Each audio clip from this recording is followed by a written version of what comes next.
오늘은 다시 신앙 원리를 말하다. 세상과 다른 신앙의 공동체가 추구해야 될, 놓쳐서는 안 될 원리는 무엇인가? 오늘 그것을 빌레몬서를 통해서 함께 나누고자 하는 것입니다. 11월 23일이 미국의 추수감사주간이었어요. 근데 그 주간에 실리콘밸리 거기서 난리가 났었어요. 이 인공지능을 개발한 오픈 AI가 그 주간에 이사회를 열었어요. 그 이사회 멤버들이 CEO를 3명을 했어요. 근데 왜 잘랐느냐? 우리는 마이크로소프트 같이 하지 않는다. 구글처럼 하지 않는다. 영리를 목적으로 안 할 거야. 인류 공용에 이바지할 거야. 이랬는데 CEO가 너무 앞서가는 거예요. CEO가 다른 계산이 있는 거예요. 그러니까 잘라버렸어요. 그때 어떤 일이 벌어졌느냐? 750명의 모든 직원들이 있었는데 그 중에 700명이 샘 올트만을 자르면 우리도 다 떠나겠다. 이 소식을 들은 MS, 마이크로소프트에서 이 샘 올트만과 700명을 다 우리가 받아들이겠다. 그래버렸어요. 그랬더니 총회가 이 사회를 해체해버렸어요. 아시겠습니까? 그게 일주일 사이에 벌어진 일이에요. 그래서 그냥 실리콘밸리에 한 2번 뒤집어졌어요. 이 소식이 전 세계 매스컴에 다 퍼지고, 그래서 우리 한국의 여러 언론 매체들도 각각의 칼럼을 발표했다가 하루 이틀 만에 다시 또 뒤집어가지고 또 칼럼을 발표하는 아주 어처구니없는 일이 벌어졌는데, 여기 국민일보에 나온 이런 칼럼이 아주 저를 아주 이 전체를 이해하는 데 도움이 되는 아주 줄거리를 카피했어요. 뭔고 하니 챗 GPT 1년 결국 돈이 이겼다. 모든 시사 패널들이요 뭐라고 했냐면 자본의 논리가 승리했다 이렇게 표현하고 있어요. 첫째, AGI를 서둘러 만들려는 쪽과 안전하게 만들려는 쪽이 벌인 오픈 AI 내부의 주도권 전쟁. 이게 올라가요. 두 번째, 과열되는 AI 개발 속도전에 스위치를 끄려 했었던 이 사회, 결국 자본의 힘에 밀려 실패. 한 기자가 그들이 개발한 챗 GPT에 질문을 던졌어요. 지금 오픈 AI 이 기업 속에서 벌어진 이 사태를 영화에 좋은 사례가 없을까? 그랬더니 뭐라고 답변했냐면 쭈라기 공원의 줄거리와 비슷한 상황이네요. 이렇게 답변했다는 거예요.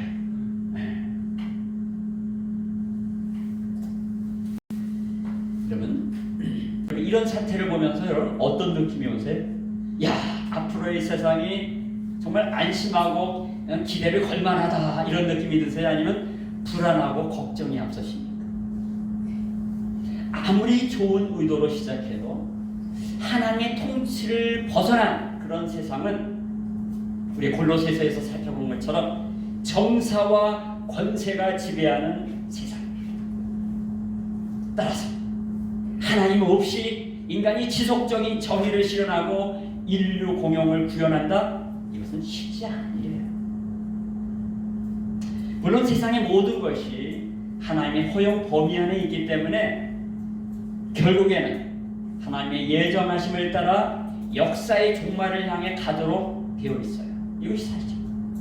그러나 세상에 대해서 우리가 공통적으로 느끼는 보편적인 생각은 세상을 보면 정말 참된 평안과 진정한 기쁨을 여기서 구한다는 것은 정말 어불성설이구나 이런 생각이 드는 것입니다. 우리가 이미 골로새서에서 살펴본 대로 세상을 작동하는 원리는 세 가지라고 말씀드렸어요. 첫째, 힘의 논리예요. 그 힘이라고 하는 것은 물리적인 권력, 지휘 권력, 소유 권력을 통해서 일어난다고 말씀드렸습니다. 그게 첫 번째 원리. 두 번째는 인간의 정신을 왜곡시키는 수많은 거짓 사상과 이단 종교와 허위 가르침이 세상을 지배하고 있다는 겁니다. 세 번째는 인간의 내면 세계를 더럽히고 오도하고 부패시키는 다양한 우상들이 작용하고 있다는 거예요. 이 우상 속에는요, 모든 중독 형태를 일으키는 그 소재와 대상들이 다 우상이에요. 이런 세속적 현상은 인간의 이기심과 탐욕을 더욱 불지르고 있습니다. 이제 인간은 스스로 자초한 종말적 현실 속에서 앞으로 사람들은 이 세상이 끝나는 게 낫겠다 라는 식의 자조석게 어처구니없는 소리를 외쳐댈지도 몰라요. 그렇다면 이처럼 소망 없고 거친 세상에서 우리 믿는 자들이 세상과는 다른 정말 특별한 신앙의 원리를 통해서 우리가 살아가야 되겠는데, 그렇다면 이 신앙의 원리란 무엇일까요? 오늘 골로새 지역에 있는 한 가정교회의 이야기를 추적하면서 그리스도인들이 적용해야 될 신앙적 삶의 원리를 찾아보고자 합니다. 이 원리는 세상 사람들에게는 이해할 수 없는 영역이고 낯선 것이고 모르는 영역이기 때문에 우리는 이것을 우리들만의 비밀이다, 감히 이렇게 얘기해도 좋을 것 같아요. 세상과 다른 그리스도 공동체 안에서 있어야 될 가능한 삶의 비밀, 그것은 무엇인가요? 첫째로 믿음의 동기 위에서 펼쳐지는 교제의 비밀입니다. 뭐라고요? 믿음의 동기 위에서 펼쳐지는 교제의 비밀입니다. 믿음의 동기, 이건 동기가 중요한데 이것이 믿음에서 비롯된 동기가 됐다는 거예요. 그것이 펼쳐가는 교제라. 그러니까 믿음의 동기가 없는 교제도 있을 수가 있어요. 교회 안에도. 근데 믿음의 동기에서 비롯된 교제는 진짜 세상이 모르는 비밀입니다. 오늘 본문으로 택한 이 빌레몬서는요, 문자 그대로 이 골로새 지역의 한 부자 이름이에요. 아마 돈이 많았던 것 같아요. 어쩌면 뭐 귀족층이었을지도 모르고요, 한 지역의 유지였던 것은 분명합니다. 근데 어떤 연인인지 그리스도인이 됐어요. 이 부분에 대해서는 자세히 본문은 밝히지 않았습니다. 그런데 사도 바울은 이 편지의 서두에서부터 뭐라고 얘기해 놓은 거 아니? 빌레몬을 이렇게 묘사하고 있습니다. 주 예수와 및 모든 성도에 대한 내 사랑과 믿음이 있음을 들었다. 서두에서 여러분 편지를 썼는데 이런 인사말을 딱 듣는 다음에 이거 얼마나 감격스럽겠어요. 이런 표현을 기록한 것으로 보아 실제로 빌레몬은 아주 구체적으로 사랑을 품고 그것을 행동으로 옮기는 믿음의 사람이었을 뿐만 아니라 실제로 그 사회 속에서 존경받는 그런 존재였던 것이 분명합니다. 조금 더 다시 구현하면 그가 상당한 신앙의 수준에 이른 존재였다는 거예요. 그런데 이제 그 믿음이 거기에 머무를 정도가 아니라 이제 바울이 보니까 네가 좀 더 성숙된, 좀 더 하나님 앞에서 인정받는, 그 쓰임받는 그런 믿음의 사람이 되어야 된다는 것을 슬쩍 암시하는 얘기들을 쭉 얘기하고 있어요. 왜 이런 멋진 서두뿐만 아니라 그러면서 또 한 차례 더 성숙되어야 될 필요성을 암시하는 얘기를 썼는가? 사실요, 여러분 빌레몬서 다 읽어보셔서 그 줄거리 아시잖아요. 빌레몬의 노예가 이 주인의 무언가를 훔쳐가지고 도망가려면 그냥 갈 수가 없어요. 뭐 흔히 빤스러지라는 것이 있는데 그거 가지고는 이건 도망갈 수가 없어요. 그래서 무언가를 훔쳐가지고 도망갈 것 같아요. 근데 이 역사는 재밌어요. 바로 그 도망간 노예를 바울이 만난 거예요. 그러면서 펼쳐진 이야기가 빌레몬서인 것이죠. 당시 로마 문화권에서는요, 이런 도망간 노예는요 즉결 처분이 가능했어요. 주인에 의해서. 로마 제국 안에 6천만의 노예가 있었대요. 거기에 얼마나 많은 사고들이 있었겠어요. 사건 사고도 있었다. 그런 사회 속에서 질서를 잡으려면 뭐 그냥 노예 따위나 엄한 그런 이 법적 제도를 적용해야만 했던 사회예요. 여기서 재미난 것은 그 6절이에요. 6절. 그 6절을요 제가 우리말 쉬운 번역으로 한번 읽어볼게요. 그대가 믿음 안에서 교제하고 우리 가운데 있는 모든 선한 것을 깨달아 그리스도께 이르게 되기를 바랍니다. 네. 요 구절 다시 한번 기억하세요. 그대가 믿음 안에서 교제하고 우리 가운데 있는 모든 선한 것을 깨달아 그리스도께 이르게 되기를 바랍니다. 요것이 바로 제가 지금 서두에서 첫 번째 대지로 여러분에게 소개한 믿음의 동기 위에서 펼쳐지는 교제가 필요하다는 것입니다. 세상에 많은 교제가 있습니다. 이해관계가 만들어내는 교제가 있을 수가 있어요. 근데 이런 관계는요, 그 이익이 될 만한 것이 있을 때까지만 유효해요. 손해가 나면 하루아침에 흩어지고 사라지는 교제일 뿐입니다. 두 번째, 신분을 쌓거나 그 우정을 만들기 위한 그런 교제도 있을 수가 있어요. 이런 교제는요, 관심사가 같아야 돼요. 또 함께 모였을 때 위로가 돼야 돼요. 또 나름의 결속감을 가졌을 때 그 소속감을 사람들에게 느껴줄 수 있는 그런 교제입니다. 그러나 이런 교제도요, 더 중요한 인생의 사안들이 발생하면 우선순위에서 밀리게 됩니다. 세 번째 교제가 있을 수가 있어요. 이데올로기, 사상에 의해서, 본 종교 신념에 의해서 사람들이 묶이는 그런 교제가 있을 수가 있어요. 이런 것은 굉장히 이 결속력이 강할 수가 있어요. 때로는 우선순위도 거기에 주어질 수가 있어요. 이 경우 잘 기억하셔야 됩니다. 이 경우 우리 일반 다른 종교와 또는 이데올로기 사상에 의해서 묶여진 주사파라든가 말이야. 이 시민단체들 말이죠. 시민 인권 운동한다는 이런 단체들이요, 그 사상 이념을 중심으로 얼마나 결속력이 있는지 몰라요. 이러한 모임과 신앙의 공동체가 다른 것이 뭐냐는 거예요. 우리는 믿음이 동기가 되어 펼쳐지는 그런 교제, 요 대목을 제가 좀 더 부연하려고 합니다. 그러니까 수많은 모임들이 있고 교회 안에도 다양한 사귐들이 있다 보니까 여러분 우리가 혼란스러워요. 여기서 우리가 좀 기억합시다. 우리가 만들어가야 될 세상의 종교적 신념이나 이데올로기가 만들어내는 그런, 혹은 그저 우정 따위가 만들어내는 그런 교제와 다른 우리만의 이 교제란 무엇인가? 6절을 다시 보겠습니다. 내 믿음의 교제가 우리 가운데 있는 선을 알게 하고 그리스도께 이르도록 역사하느니라. 무엇이 이렇게 역사한다고요?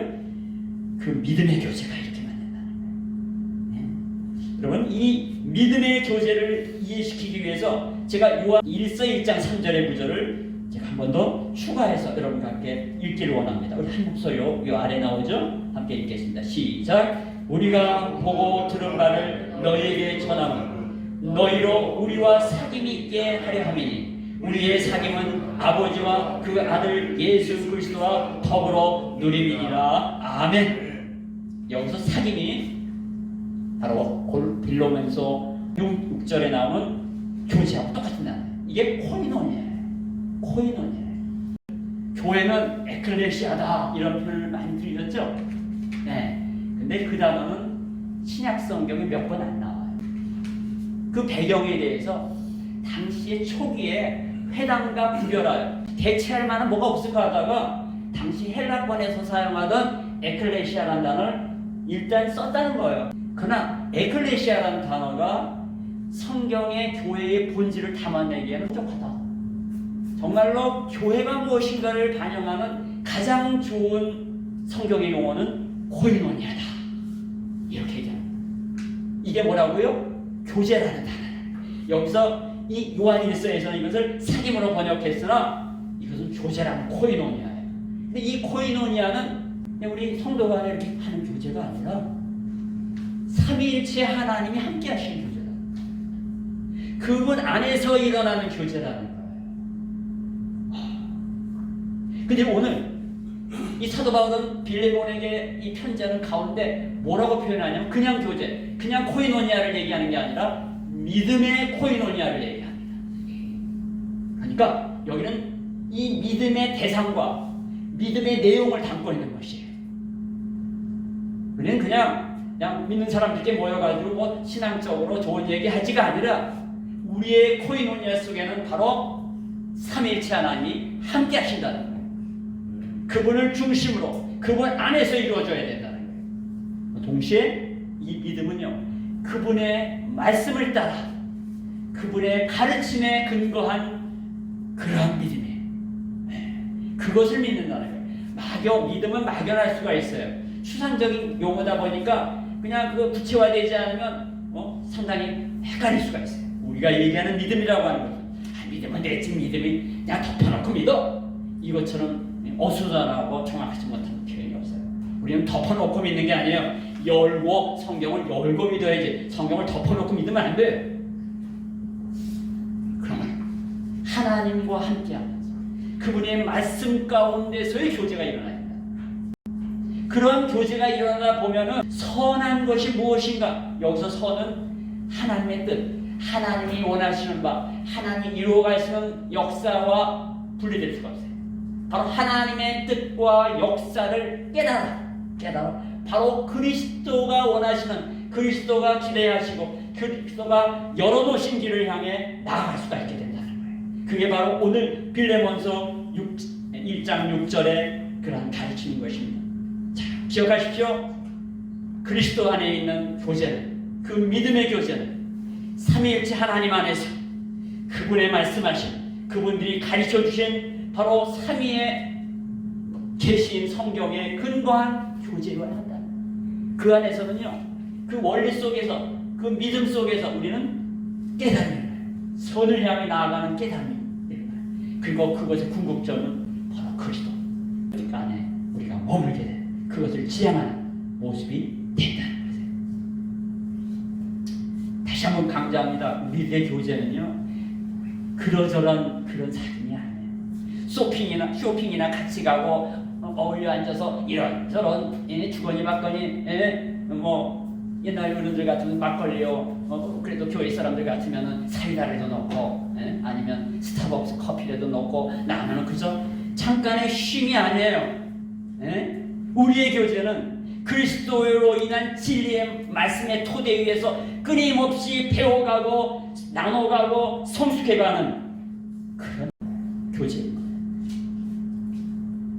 그 결과는 모든 선한 일에 열심 내는 결과로 이어지는 그런 교제가 된다는 것입니다. 여러분, 이 세상에 아무리 친한 친구들 간의 교제도요, 그런 사귐도요, 그거 성격 안 맞는 친구들, 그 옛날 고등학교 다닐 때도 안 맞았는데 나이 먹어서도 안 맞아. 그럼 반드시 그 중에서 좀 시간 지나면요, 튀어나가는 애들이 나와요. 그리고 도저히 쟤는 안 되겠다 싶으면요, 카톡 따로 단톡방에 들어요. 이게 요즘의 사람들의 모습인 거예요. 이해관계로만 엮여있는 모임에서는 결코 진정한 사귐이라는 것은 쉽지 않은 것입니다. 여러분, 사회생활하면서 우리가 늘상 이 관계 속에서 상처받고, 그래서 입에 맨날 붙는 게 뭐예요? 처음하고 달라, 배신 때렸어, 뭐 이따위 소리들이 많이 나오는 거 아닙니까? 그만큼 사람들과의 관계에는요, 늘 상처가 나요. 그래서 사람을 믿을 수가 없게 되고 의심이 생겨나요. 실제로 여러분, 나이를 먹으면 먹을수록 점점 조심하게 되잖아요. 사람 사귀는 거 다 경험에서 나온 거 아니겠습니까? 이렇게 염려와 근심과 두려움에 휩싸일 수밖에 없는 것입니다. 그러나 신앙 공동체의 믿음의 교제는 그와 같을 수가 없어요. 그건 근본적인 차이가 있어요. 사도 바울이 지금 빌레몬에게 내 믿음의 교제라는 이런 표현을 썼을 때, 이 믿음이라고 하는 것은 다시 한번 강조합니다. 그리스도에 대한 믿음이요, 그분의 진리의 말씀에 대한 믿음이라는 것입니다. 그리고 그 진리의 토대 위에서 비로소 선한 모든 것을 만들어가고 깨달아가고, 그것을 위해서 그리스도의 장성한 분량에 이르는 성숙과 온전한 하나님 나라의 구현의 그런 결과로 이어지게 되는 것입니다. 여러분, 이 빌레몬서를요, 이 학자들마다 아주 요즘 빌레몬서가 좀 이슈인 거 아세요? 요즘에 그 진보 진영의 신학자들도 빌레몬서를 굉장히 많이 연구를 합니다. 그리고 그 1세기의 사회상을 연구하면서 사회적 자료들을 가져다가 그걸 가지고 빌레몬서를 투영해봐요. 참고할 만한 게 있을 수도 있어요. 근데 문제는요, 이 오네시모가 말이죠, 이게 도둑질해가지고 도망간 노예가 아니라는 식으로 접근해요. 그건 심해요. 그건 너무해요. 두 번째, 이 빌레몬서가 정말 개인을 향한 편지냐 아니면 한 교회를 향한 편지냐, 요걸 가지고 또 연구를 해요. 제가 쭉 검토해보니까 저는 이런 결론에 이릅니다. 한 개인을 향한 편지이면서 동시에 공동체를 향한 그런 편지야. 이건 동시적인 것이다. 그러므로 이것은 가치가 더 커지는 거예요. 왜? 요 대목이 너무나 중요해요. 지금 빌레몬에게 그 호소하는, 빌레몬에게 당부하는 그런 주제, 노예에 대한 이 문제를 어떻게 할 것인가라고 하는 주제를 가지고 바울이 빌레몬에게 편지를 썼지만 이것은요, 단순한 사안이 아니에요. 한 공동체 전체가 해결해가야 될 문제였어요. 왜요? 이 노예 문제라고 하는 것은 이 로마 제국권 안에 있는 모든 사람들의 그 관습과 문화적 행태를 반영하는 그런 제도적, 법적 토양 위에 있기 때문에 이게 굉장히 헷갈리는 거예요. 이것은 정말 신앙의 공동체가 이 한 가지 문제를 정확하게 어떻게 판단하느냐에 따라서 그 이후에 모든 것이 바뀌는, 실제로 그렇게 됐습니다. 그런 아주 중요한 사안이었어요. 그래서 이 문제를 어떻게 한다? 빌레몬에게 보내는 편지지만, 그러나 빌레몬의 가정교회를 향해서, 그 오네시모를 알고 있는 모든 그런 사람들을 향해서 편지를 보내요. 그러면서 그 믿음의 교제 속에서 뭐한다? 어떤 것이 하나님 안에서의 선이며 주님이 원하시는 바를 깨달아 그리스도의 백성들로, 그리스도의 제자들은 그런 제자로서 너희의 신앙 공동체가 바른 길을 향해 가기를 원한다. 그리스도를 향해 나아가기를 원한다. 그걸 지금 아까 6절에서 얘기하게 된 거예요. 그러니까 교제권 전체를 향해서 이 사안을 던진 거예요.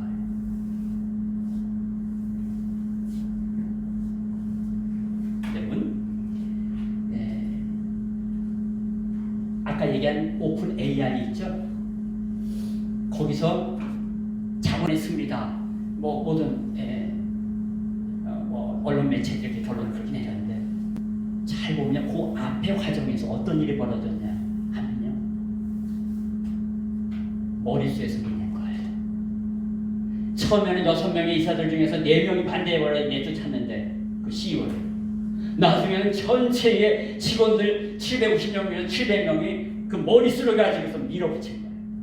좋다, 그 사람 잘라내면 우리도 다 나가겠다, 잘해봐라, 뭐 이런 식으로 나가요. 여러분, 하나님 없는 세계에서 가장 나은 사회적 정치적 제도가 민주주의예요. 그 모든 정치 이데올로기 중에서 민주주의가 그게 제일 나쁘나 결론 내렸어요. 그래서 인간이 사는 데 있어서 민주주의만큼 오늘날 뭐 더 이상 다른 것이 대체될 것이 없어요. 그런데 민주주의는요, 어떤 일이 벌어진지 아세요? 민주주의는 한 표라도 많으면 어떻게 돼? 그쪽이 이기는 거예요. 그러니까 51대 49로 50을 이기는 거예요. 그래서 항상 결과가 어떻게 나오냐면 분열을 형성해요. 그래서 민주주의가 지속되는 것이 과연 이게 맞는가 하는 이 정치학자들의 또 논의가 또 있어요. 기독교는요, 민주주의입니까? 기독교가 민주주의입니까? 민주주의인 줄로 착각하는 사람들이 많아요. 굳이 이름을 붙인다면 우리는 신주주의예요. 교회의 주인은 구성원 한 사람 한 사람이 아니라 하나님이시라는 거예요. 우리는 그분의 몸의 지체들일 뿐이에요. 그래서 여기 지금 이 사태, 이 자그마한 빌레몬의 가정교회 속의 구성원들이 함께 삼위일체 하나님 안에서 믿음의 존재를 펼치면서 그 속에서 한 마음을 푸는, 그래서 선에 이르는 선한 결과, 선한 뜻, 선한 행동이 무엇인가를 함께 가져가는. 그런데 니네들이 합의해가지고 손들어서 결정하는 것이 아니라 믿음 가운데서 하나님에 대한 믿음, 그리고 그 말씀에 기초한 믿음을 가지고 너희들이 선을 깨달아가는 거예요. 이런 주문을 지금 누구에게? 빌레몬에게. 왜? 그가 한 가정의 가장이기 때문에 거기에게 명한 것이죠. 근데 이게 굉장히 앞으로 우리 교회도 그렇게 할 것입니다. 손들어서, 이게 손드는 게 나쁜 건 아닌데 우리는 손들어서 하진 않는 거예요. 우리는 그런 식으로 뭔가 결정하지 않아요. 그래서 사안별로 준비된 사람들이 성령 충만한 가운데 믿음의 결정을 하는 쪽으로 한 마음이 될 때까지 기다릴 거예요. 물론 한 마음이 계속 안 돼, 계속 딴 생각들이 있어. 그럼 그대로 갈 거예요. 아시겠지? 그래서 한 마음이 될 때까지는 그냥 행동 방식으로 가는 거예요. 한 마음이 됐을 때 그때는 변화를 줄 수 있습니다. 자, 이것이 오늘 바로 빌레몬이 받았던 이 과제였던 것이에요. 바로 어떻습니까? 이것이야말로 세상 사람들이 절대 경험해보지 못한 우리들만의 비밀이에요. 이 믿음의 교제는 비밀이에요. 두 번째, 세상과 다른 그리스도의 공동체 안에서만 가능한 삶의 비밀. 그것은 무엇일까요? 두 번째, 사랑의 토대 위에서 이루어가는 헌신의 비밀입니다. 뭐라고요?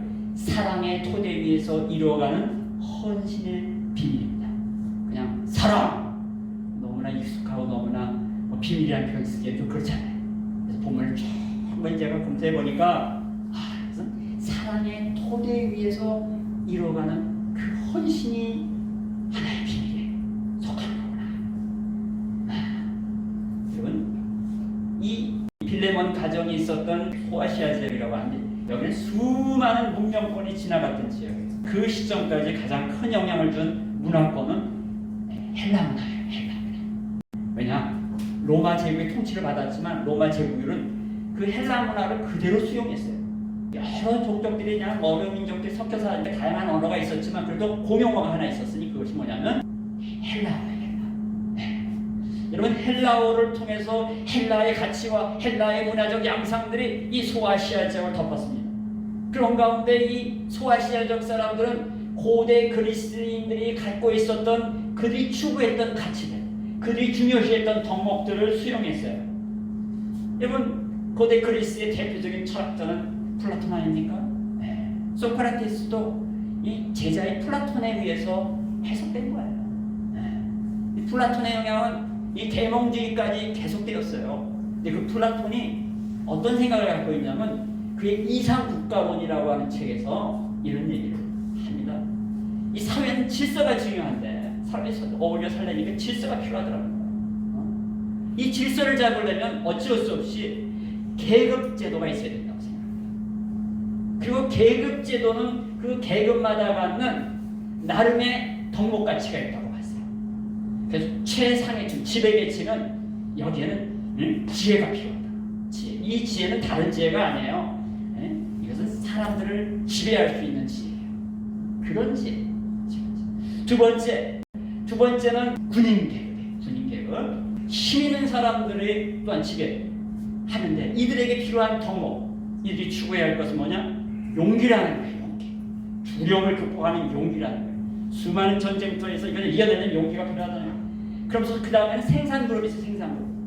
뭔가를 생산해내는 그런 일반적인 평범한 사람들의 그룹은 이들에게는 뭐가 필요하냐? 이들은 욕망이 너무나 넘쳐나면 안 돼.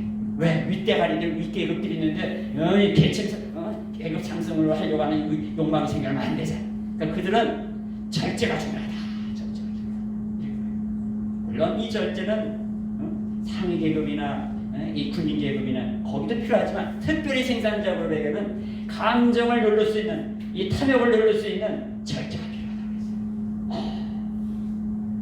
그러나 그 그 다음에 저 아래에 있는 노예들, 이건 사람 취급을 받은 거예요. 예? 그냥 에너지를 대신할 동력, 수단에 불과했던 것이죠. 이런 시대에 사도 바울은요, 전혀 다른 기독교만이 갖는 최고의 가치를 여기서 소개하고 있어요. 그게 뭐냐? 바로 사랑이에요. 이건 당시의 문화권 속에서는요, 아주 낯선 거예요. 아주 낯선 거예요. 요즘 우리 이런 현 세태 속에서 감각 문화 속에서 젊은 세대에 가가지고 사랑 이렇게 얘기하면 번쩍 뭐만 생각해요? 에로스만 생각해요. 에로스죠. 이성관계 속에서, 이성교제 속에서 갖는 사랑 정도로. 근데 여기서 말하는 사랑은요, 본문에서 뭔 단어를 쓰는 거 아니? 아가페를 써요. 아가페. 높은 차원의 사랑을 쓰고 있습니다. 그것을 이제 형용사로 아가페토 이래가지고 높은 차원의 사랑을 바로 갖고 있는 받는 사람이 바로 너다, 빌레몬이다, 이렇게 표현하고 있는 거예요. 이런 표현을 쓰면서 빌레몬으로 하여금 그 마음속에 어떠한 것을 추구해야 될지를 서서히 지금 불러일으키고 있는 거예요. 다른 편지들, 수많은 1세기 편지들을 보면요, 다른 일반 편지들 속에서는요, 그래서 어떤 상류층들 간의 이런 편지 주고받는 서신에도 많은 이 어떤 높이는 문구들이 나와요. 그런 데는 이런 무슨 아가페토 이런 단어 안 써요. 한 지역의 최고의 지도자며 최고의 통치자며 뭐 이런 아주 사람들이 힘을 과시할 수 있는 표현을 쓰죠. 그런데 여기에서 이 사도 바울은 빌레몬을 향해서 사랑받는 이 사랑이라는 것을 계속 묘사하면서 그냥 사랑이 아니에요. 절대적인 높은 차원의 사랑을 주목시키고 있는 것입니다.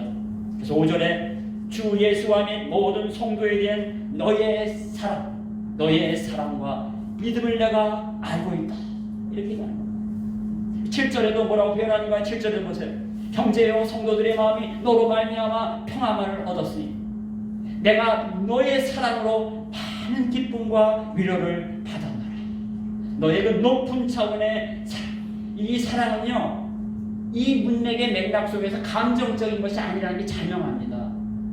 너의 높은 헌신과 높은 배려와 너의 아주 남들이 하지 못하는 그런 나눔을 통해서 많은 사람들이 유익을 갖고 있다는 것으로 인해서 내가 기쁘고 위로를 받는다, 이렇게 표현해주고 있는 거예요.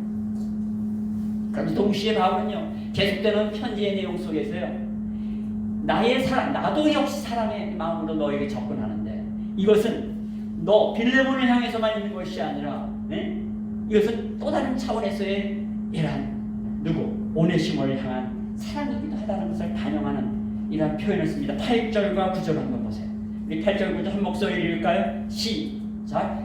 이러므로 내가 그리스도 안에서 아주 담대하게 내게 마땅한 일로 명할 수 있으나 도리어 사랑으로서 강구하노라.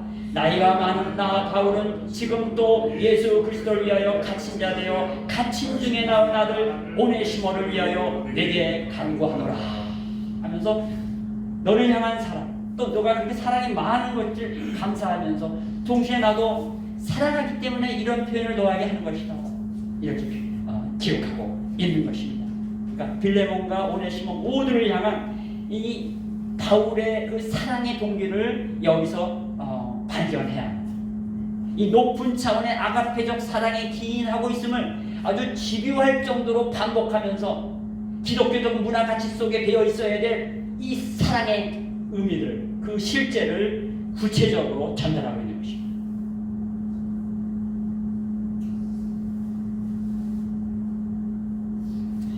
특별히요, 이 오네시모와 관련된 얘기를 쭉 쓸 때에 바울이요, 얼마나 섬세하게, 얼마나 아주 정성을 담아 한 자구 한 자구를 정말 정성스럽게 써내려가는지 그의 필치에 우리가 감동하지 않을 수가 없어요. 그래서 이런 표현을 씁니다. 갇힌 중에 나온 아들 오네시모. 갇힌 중에 나온 오네시모. 여러분, 이 갇힌 중이라는 말이 무슨 말입니까? 자기가 로마 감옥에서 그 어려움 중에 있으면 그런 데서 이 오네시모를 만나서 그에게 말씀을 전하고 그를 복음으로 인도하느라고 얼마나 정말 애타는 마음으로 기회가 닿으면 그에게 전하려고 얼마나 노력했겠어요. 이 바울의 정성과 애완과 수고가 마치 애를 낳는 산고의 고통으로 비유되고 있는 것을 보시기 바랍니다. 네? 여러분, 산고의 고통 경험해 보신 분은 다 아실 거 아니에요. 나는 그건 고통은 없었지만 애가 글쎄 말이죠. 우리 애가 진짜 한 가지 참 훌륭한 것은 애가 울지를 않았어요. 근데 울지 않는 게 좋게 안 돼요. 벌써 막 울어대야 사춘기 때 더 운대요. 뭐든지 고통, 고난, 총량의 법칙듯이 이거 우는 거 총량의 법칙이 있대요. 우리 애는 그렇게 울지 않고 착했어요. 4살 이전까지 그렇게 착했어요. 근데 유일하게 울 때가 있어요. 배고픈 거야. 와 하는데 그냥 와 울고 쉬었다가 와 울고 쉰 게 아니라 그냥 입에 물릴 때까지 이걸 울어대는데 세상에 우리가 집사람이 이제 저기 수술로 나왔기 때문에 이제 모유를 줄 수가 없어. 근데 그냥 우유통에 우유가 없는 거예요. 우리 집사람이 연수를 받으러 나갔는데 나 혼자 있는데 글쎄 그냥 우유통에 분유가 없는 거예요. 이거를 해결하느라고 난 애가 우는 게 아니라 내가 울었어. 내가 울었어. 자, 이것이 산고의 고통과 같은 고통이 아니겠습니까? 자, 여러분, 이 오네시모를 낳기 위해서 그 엄청난 그 애환이 있었을 거라고요. 그 헌신이 있었을 거라고요.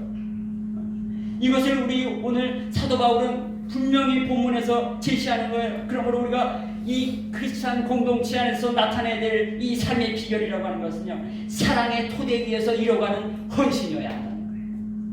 이게 없어서는 안 돼요. 잠깐 우리가 좀 생각을 오네시모에게 집중해 봅시다. 그러면 오네시모가요 착한 사람이었을까요? 그럼 쉽게 섣불리 판단 못합니다. 아니 그냥 도둑질 해가지고선 도망갈 정도라고 하면 이건 보통 모진 사람이 아니에요, 여러분. 이런 사람들을 길들이기 이거 만만치 않아요, 여러분. 감사한 것은 우리 신앙의 공동체 적은 물이 오면 여러분 적은 물에도 성깔 있는 사람이 있으면 좀 힘들어요. 근데 인생에 벌써 연만한 연세를 가시면서 여러분 다 겪을 거 다 겪으면서 얼마나 거 넘어갈 수 있는 분들이 여기 다 앉아있단 말이죠. 감사합니다. 자, 근데 이 오네시모는 젊은이에요. 이거 보통 노예가 아니에요. 도망간 노예. 이런 사람을 이것을 정말 그야말로 낳기 위해서 그 복음으로 낳기 위해서 얼마나 했으며 그리고 제자다운 제자로 만들기 위해서 얼마나 했으며 한 걸음 더 나가 자기 아들로 표현할 정도로 정말 이제 그 끈끈하고 깊은 간절을 갖게 되었어요.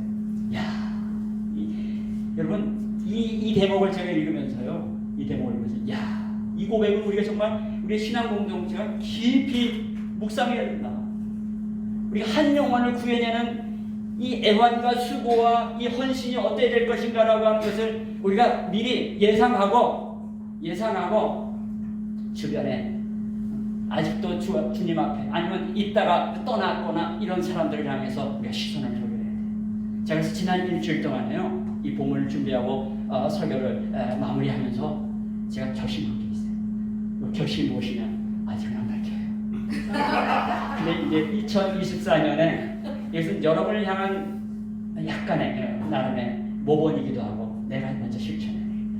그래서 제가 이 구절을 가지고 적용할 것을 굳게 다짐했습니다. 근데 바울은요, 이 사랑의 토대 위에서 펼쳐져야 될 헌신을 얘기하면서 이것을요 자기에게도 적용하고 빌레몬에게도 적용하는 이야기를 계속해요. 이제 빌레몬에게 어떻게 욕을 하냐면 오네시모를 이제 단순히 그냥 도망간 노예로서 취급해서 그냥 큰 벌을 내리는 그것을 그냥 사면해 주는 정도가 아니라 이제는 종이 아니라 형제로 대해줄 것을 형제로 대해줄 줄 알아요. 당시의 시대상으로서는 이건 있을 수 없는 일이에요. 아니 주인이 이 상류층 이 부자가 저 인간 취급도 못 받는 노예를 어떻게 형제로 대하냐? 이건 시대를 초월하는, 문화를 초월하는 거예요. 계급을 초월하는 거예요. 내 과거의 모든 편견을 그걸 초월하는 거예요. 이런 욕을 합니다. 그럼 동시에 혹시나 오네시모가 빚진 게 있느냐? 그 모든 것을 내게 청구하라. 내가 지불하겠다. 너도 헌신하고 사랑의 헌신 속에서 또 나도 헌신하고 사랑의 헌신 속에서 더불어 함께 신앙의 공동체가 만들어가야 될 진정한 코이노니아가 뭔가를 보이잖아요. 이건 대단한 요구입니다. 여러분, 당시의 노예제도, 신분제도로 가는 것은 이 성경의 표현 그대로 하면 견고한 진이었어요. 함부로 그것을 깨부술 수 없는 견고한 진이었어요. 이것을 극복하자는 거예요. 이것은 파격입니다. 이것은 신비입니다. 이것은 그리스도인만이 소개할 수 있는 비밀인 것입니다. 가끔 이 본문을 연구하는 좀 약간 진보적인 학자들 중에서는요, 아니 왜 바울이 이 본문에서 노예 제도의 부당성을 왜 선포하지 않았냐, 이렇게 주장하는 사람이 있어요. 그러면서 이걸 오늘날에 적용하는 거예요. 세상의 이 구조적인 악을 제거하기 위해서 기독교가 나서야 된단 말이죠. 정치적인 폐악을 일수하는 일에 앞장서서 교회도 정치권에 뛰어들어 세력화해야 한다. 그런데 기독교는요, 그 이상의 것이에요. 이렇게 뛰어들어서 대판 싸우고 말이지, 뭔가 힘을 과시하고 세력화하는 것, 이거는 기독교 세계관, 기독교의 세계, 하나님의 나라에서는요, 이것은 그 정도로 머물 기독교의 본질이 아닙니다. 기독교는 그 이상입니다. 상식을 초월하고 관습을 초월하고 문화와 시대를 초월하는 것이에요. 우리는 그것을 사랑의 헌신이라 이렇게 부를 겁니다. 그러니까 그 모든 세상의 제도에 또는 법에도 넘어서는 더 큰 그림이 있는데, 큰 본질이 있는데, 그리고 세상을 진짜로 변화시킬 수 있는 본질이 있는데, 그것이 뭐라고요? 사랑의 헌신이에요. 사랑의 헌신. 이것은 말로만 하는 사랑이 아니에요. 온몸으로 보여주는 사랑의 헌신이에요. 그래서 사랑 헌신을 여기다 붙여서 표현한 거예요. 역사적으로 기독교의 사랑이 실천되는 곳에서 사회는 치명적이었었던 문제들이 극복되었습니다. 재밌어요? 치명적인 문제 해결하려고 막 한 게 아니라 그냥 기독교적인 사랑의 헌신이 있는 곳에서 사회적인 악들이 사라져버렸어요.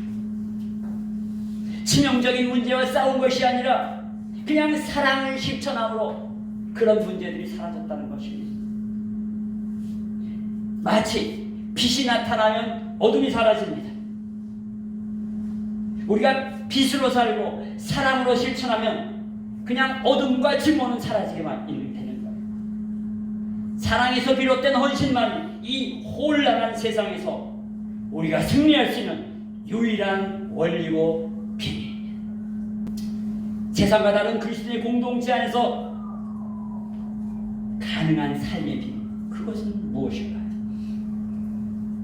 섭리적 만남 안에서 경험되는 회복의 비밀입니다. 따라합시다. 섭리적 만남 안에서 경험되는 회복의 비밀입니다.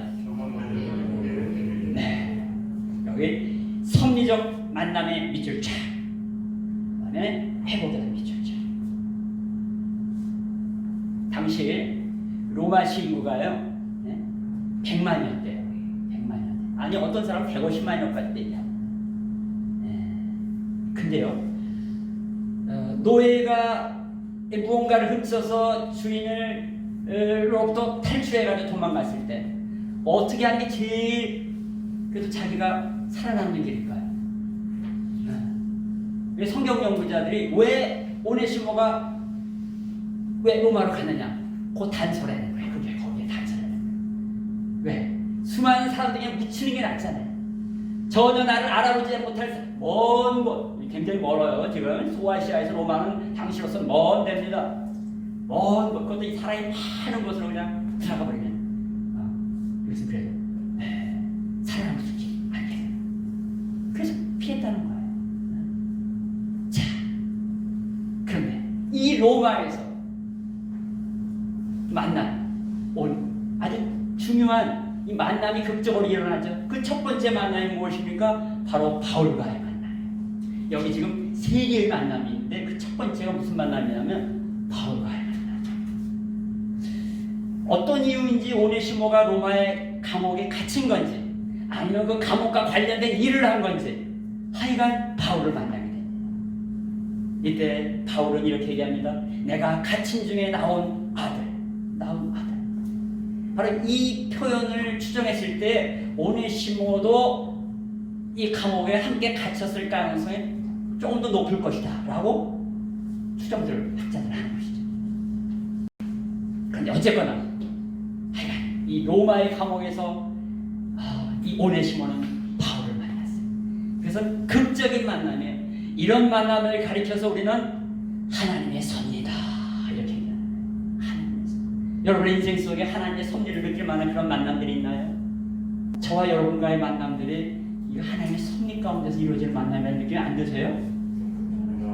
우리 고기리부터 여기까지 남은 자들 아니에요. 여기 남은 자들. 특별한 사람이에요. 자, 그래서 여러분 이런 만남 속에 바울이 만났을 때 이 한 영혼을 얼마나 그 기가 막히게 이 섭리 속에서 정말 이 만남 속에서 기가 막힌 일이 벌어졌을 거 아닙니까? 이때 이제 노사연의 만남, 우리의 만남은 우연이 아니야. 뭐 그런 일이 떠오르는 거죠. 그래서 이때 얼마나 기가 막히게 열심으로 가르쳤겠어요. 여러분 복음을 누가 제일 잘 전할까요? 복음의 핵심을 담아낸 로마서를 쓴 저자가 누구예요? 바울이죠. 그러니까 바울처럼 복음을 잘 전할 수 있는 사람이 없어요. 지금 고난 속에 있는 바울처럼 성령 충만한 사람이 어디 있겠어요? 그러니 말이죠. 오네시모 예수 믿게 되는 거예요. 그러면서 그 가운데서 말씀의 치유가 경험되는 겁니다. 저는 여기서 세 가지 이 치유가 나온 것 같아요. 노예로 살아오면서 겪었던 수모와 모욕과 상처가 회복된 것이 분명합니다.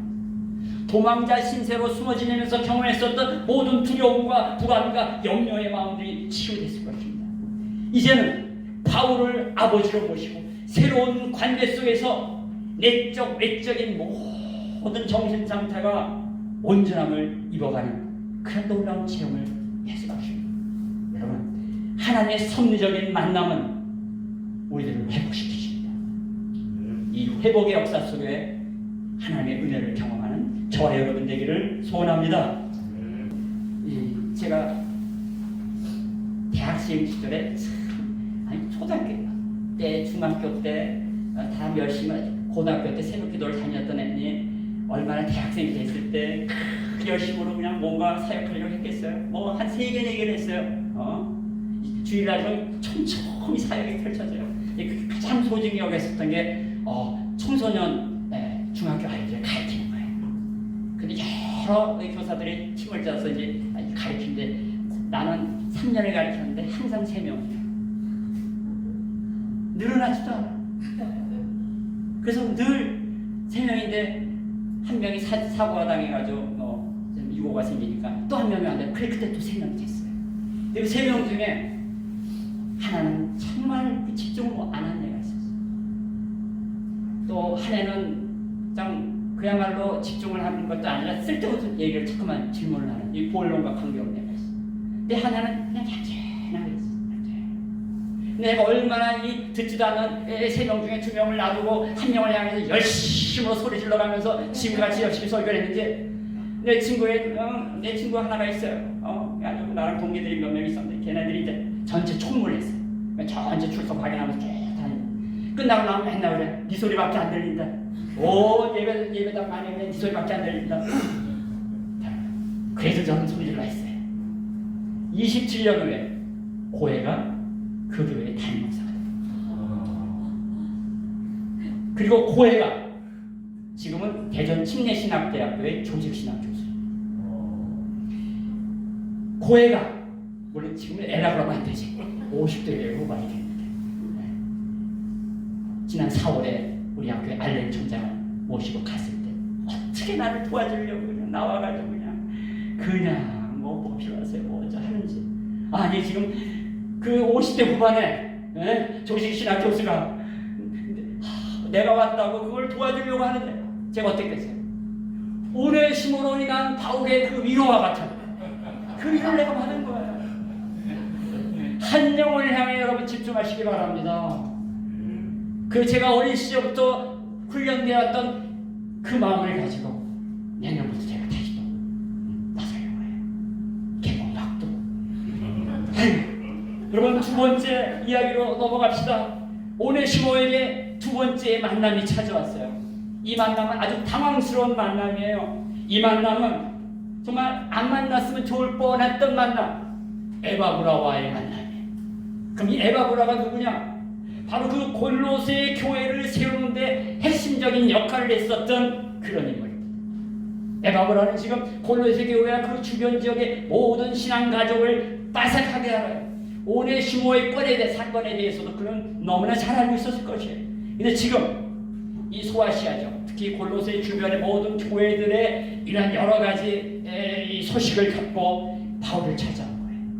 그리고 바울로부터 이 서신을 받아 골로새에서도 지금 같이 지금 빌레몬서와 함께 동승되어 있습니다. 이것을 가지고 이제 나가는 거예요. 그 가려고 하는데 떡하니 누가 있어요? 오네시모가 있는 거예요. 오네시모가. 네. 그래서요, 이 뜻밖의 예기치 못한 원치 않았던 두 번의 만남, 그러나 이 두 번째 만남도 하나님의 섭리 속에서 일어난 거죠. 이것을 계기로 바울은 오네시모를 돌려보낼 생각을 합니다. 그리고 이 돌려보내기 전에 바로 바울은 오네시모와의 많은 대화를 나눴을 것입니다. 그의 마음을 준비시켰을 것입니다. 그가 어떠한 결단과 어떠한 하나님 앞에서의 돌이킴을 가지고 네가 정말 앞으로 어떻게 할 것인가, 이런 얘기를 쭉 나누면서 그를 준비시켰을 것입니다. 네? 여러분, 그러면서 이 골로새 교회, 빌레몬 향한 서신에서뿐만 아니라 골로새 교회를 향해서 이렇게 얘기합니다. 신실하고 사랑받는 형제 오네시모를 함께 보내노니, 이런 표현이 있어요. 네. 그러면서 바울은 사실 오네시모를 그냥 보내고 싶진 않았어요. 왜? 옆에 두고 싶었어요. 네? 그러나 이것은 내 욕심이고 반드시 그는 바로 빌레몬에게 나아가야 한다는 생각을 했던 것 같아요. 그래서 24절에 이렇게 얘기합니다. 빌레몬아, 너희의 승낙이 없이는 내가 아무것도 하기를 원치 않는다. 이는 너의 선한 일이 억지같이 되게 아니하고 자유로 되게, 그러니까 스스로 자발적인 것이 되게 하려 한다. 아마 그가 잠시 떠나게 된 것, 오네시모가 떠나시고 너로 하여금 그를 영원히 두게 할 그런 섭리가 아니겠느냐, 이렇게 얘기합니다. 여러분, 이 과정 속에서 아마 그의 서신을 아마 옆에 있는 오네시모도 봤을 것입니다. 이 모든 구절 한 구절 속에 뭘 느끼게 만듭니까? 이 수신자로 하여금 하나님의 섭리를 느끼게 만드는 이런 표현들이 이렇게 배어 있는 것이 느껴지지 않습니까? 하나님의 섭리. 바로 이 두 번째 만남마저도 이것은 하나님의 섭리라는 것을 오네시모는 받아들이게 되었을 것입니다. 이 과정은 싫지만, 예기치 못했던 것이지만 반드시 그래도 겪어야만 되는 만남이었어요. 끝으로 오네시모의 만남은 두 번째로 그치는 것이 아니었습니다. 이제는 세 번째 만남, 바로 골로새에 있는 빌레몬이라고 하는 주인과의 만남이 남아있었던 것입니다. 첫 번째와 두 번째가 예기치 못한 만남이었다면 이 세 번째의 만남은 의도적이고 자발적인 만남. 이건 역시도 하나님이 준비하신 만남이에요. 네. 하나님은 오네시모를 향해 바울의 갇힘 속에서 그가 결단하도록 지금까지 역사해왔던 것입니다. 두려움과 염려를 극복할 수 있도록 그에게 힘을 주셨을 것이 분명합니다. 이것이 모두 하나님의 특별한 역사가 펼쳐지는 하나님의 섭리인 것입니다. 물론 이 세 번째 만남이라고 하는 것은 위험한 만남이었어요. 여기에는 정말 하나님의 은혜 속에서 정말 결단해야만 하는 믿음의 그런 결단을 필요로 했던 것입니다. 물론 이 만남은 아직은 그 결과를 속단할 수 없는 불안한 만남이었습니다. 비록 바울이 21절에 빌레몬이 순종할 것이라고 그는 확신했지만 당사자인 오네시모의 입장에서는 여전히 힘들고 어려운 일이 아닐 수가 없었을 것입니다. 그리고 오네시모는 그 빌레몬의 가정교회로 향하는 그 노정에서 수많은 기도와 수많은 자기 부인을 향한 그런 반복적인 그런 마음의 결심들이 반드시 있어야만 했을 것이다. 이것은요, 빌레몬의 입장에서도요, 굉장히 어려운, 힘든 그런 만남이 분명합니다. 그러나 이것처럼 피해오고 싶지만 피해서는 안 될 만남이 우리의 인생에는, 우리의 신앙 공동체에는 이것이 경험된다는 것입니다. 우리는 두렵지만 직면해야 되는 만남이 있습니다. 그런데 재미나는 것이 이 세 번째 만남에 대한 결과를 본문은 기록하지 않고 있습니다. 그런데 여러분은 예측할 수가 있잖아요.